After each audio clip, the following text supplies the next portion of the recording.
mimicking what's happening on the sun.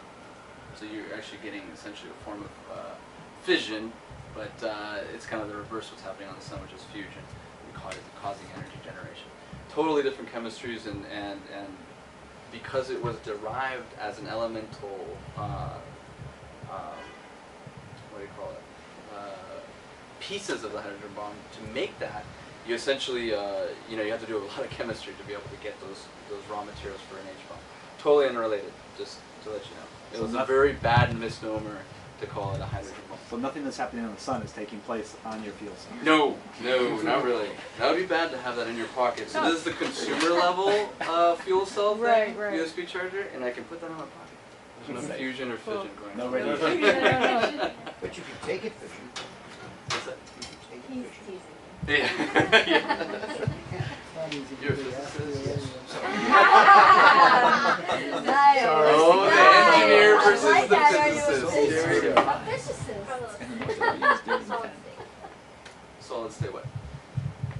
That we already talked about. Storage. Oh, okay. Yeah, we already. You guys heard solid state storage, Yes. right? Okay, good. Nickel metal. Thank you, though. She keeps me straight. Yes. So Shorting the battery would be more dangerous for the kid. bomb. I mean, anything like gasoline, you can get. I mean, it's good stuff. We should debunk these things. This is very important because this is why this technology hasn't taken off since 1969. It's used by NASA. Yeah, I just mean that in a worst case scenario thing at your house, if your kid gets it and stabs it or lights it on, Absolutely. what would happen? This is safer than AA batteries because the kids are dead short the AA batteries start fire. Or This light dead bulbs. shorts the fuel cell. What happens when a dead short? It shuts down? Actually, it's good to short a fuel cell. That's what this thing does. Is that actually it shorts Okay, but it how much heat? and regenerates. It will create heat, but it won't melt Something- down catastrophically. It Not won't as bad explode as like a that. light bulb. Yeah. So would it be safe to say that the gas stove in your house is much more dangerous than your fuel cell? Yeah. Actually. And what about sticking your hand in the plug? Yeah. Yeah, There's a or lot of sticking your hand on the dangerous stove. things. What about that one? Explains your Or not even a child, but any person who was looking to cause some kind of. You have to respect any technology. That's hands down. And the whole point of why we're merging this with education is very obvious. There's so much to know about this stuff, and there's so much to debunk. There's a lot of rumors and stuff that people just don't know, and I'm still learning. I mean, there's a ton of stuff to learn about this stuff. That's why it's a great teaching tool, because it's endless. If you want to get really deep involved into this, there's stuff that some of the people are still figuring out. So, I'm just curious. You said that it gets cold when it decharges. Does it get colder than air temperature? Yeah. So to touch, you'll feel it. And essentially that's why it condenses water on the surface. So I'm not sure exactly how, but it seems to me it'd be a great heat exchange tool. Which is a great heating cooling method in home units. So Right. I don't know if you can scale it, but Now you're just talking about one of the big applications of fuel cells is a combined heat power situation where you take the efficiency. If you just use this to generate electricity, we're talking about 60% efficiency from hydrogen to energy. If you use that waste product of heat for use in a combined heat power reactor, like say to heat your shower water, now you're at an 80% efficient system.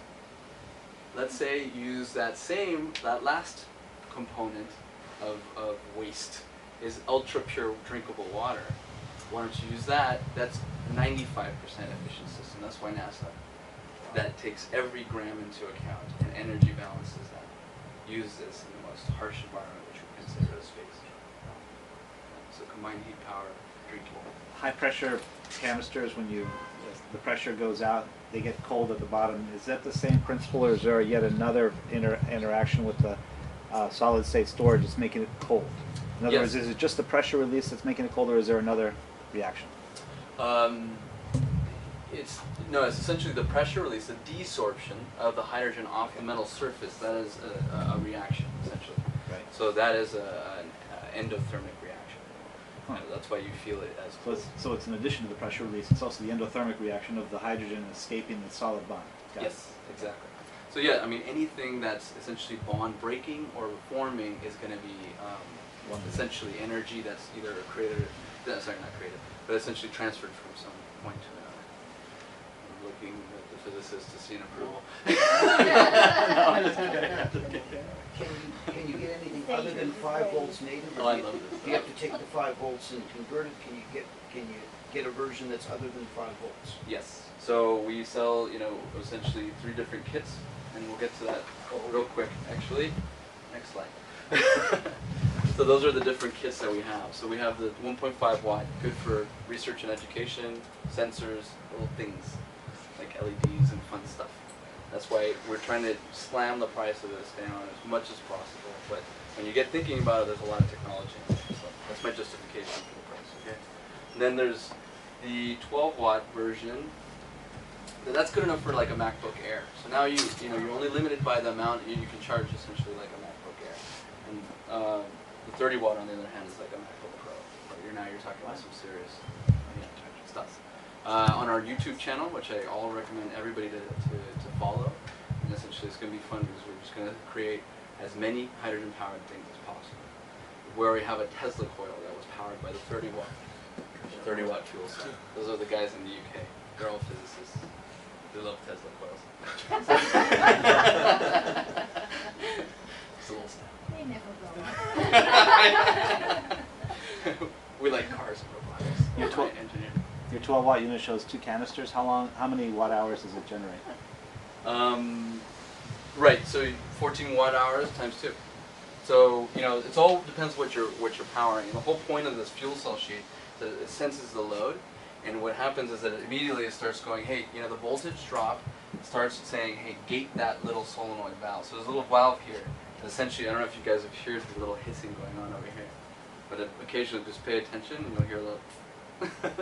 So what that's doing is it's maintaining this a closed loop of this pressure coming out 500. Remember, it was 600 psi roughly, Right. going to 7 psi. This is a pressure regulator, a little mini pressure regulator.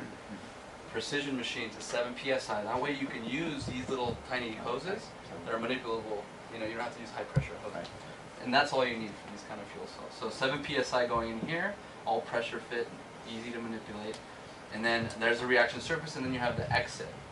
And that's where your throttling is the exit. Exactly. So when you consume, you have essentially a consumption of mass and a vacuum happening, right? You consume, kind of like, you can really see this in some of our classes that we literally fill up a balloon. I don't know if you guys heard that. But if you can fill up a balloon of hydrogen, and you can actually see the fuel cell consuming that hydrogen and the balloon shrinking. But that's essentially what's going on here. You're getting a little vacuum, and then that translates to a lower voltage. So there's a little blip in voltage, and this goes purge. And it maintains it back to 7 psi. What's the native voltage out of the fuel cell is what?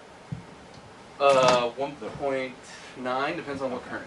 So we have a V versus I curve on our manual, and we'll send that to you guys if you sign up. V versus I, and then as voltage goes down, or as current goes up, voltage goes down. So, but what this happens is you have a little booster circuit that maintains, makes sure that it has 5 volts, 250 milliamps is optimal for one, or roughly 300 milliamps. And then you add another one, you get up to 700 milliamps.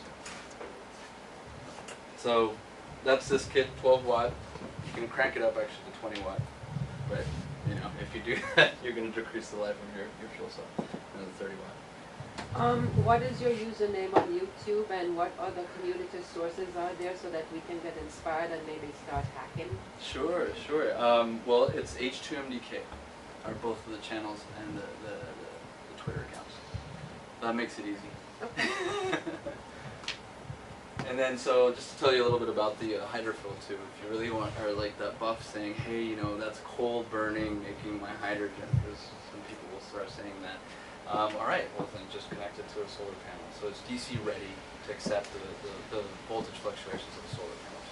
30 watts is what you need. So, okay, it was running 30 watts for 4 hours approximately was the charging time. 30 watts while it's running, it's consuming Right. 30